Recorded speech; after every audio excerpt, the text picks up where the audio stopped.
Today we're talking about Anje Falcon Wrath. This deck is so much fun, and it's pretty simple. It's just a combo engine that's going to bum rush your opponents and try to win the game before they even know it started. The key to doing this is going to be coming in really hot and fast on turns 1 and 2 with a couple pieces of ramp. Stuff like a Soul Ring, Arcane Signet, that's really all we need, so that we can get to that magic number 5 and start to make it happen.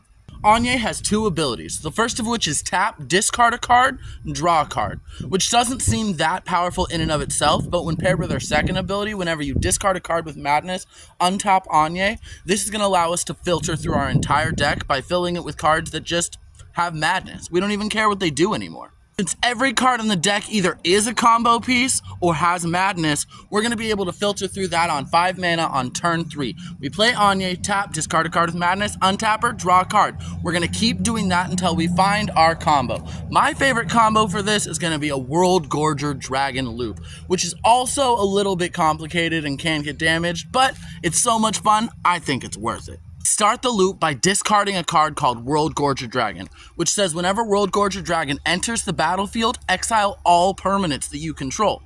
Then when World Gorger leaves the battlefield, we're going to return all permanents exiled by World Gorger Dragon.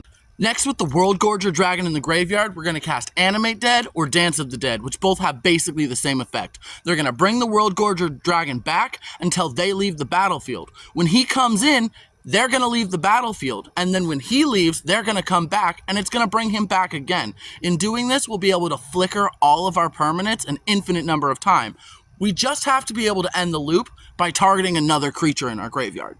But how does that win, you ask? Well, there are 2 different ways you can take this that I really like. The first one is you just play one of the desert lands that deals 1 damage when it enters, and then loop it until everyone's dead. The other option is that you have any X spell in hand that can win the game with infinite mana, because every time the dragon loop happens, you can tap all your lands, producing infinite mana.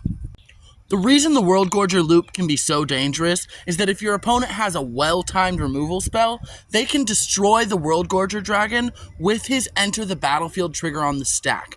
This will put his leave the battlefield trigger on the stack above it, and then the trigger for all of your permanents to come back will happen before they leave, and you'll be left with absolutely nothing. If you enjoyed this, please like and subscribe and tell me who you want to see me talk about next.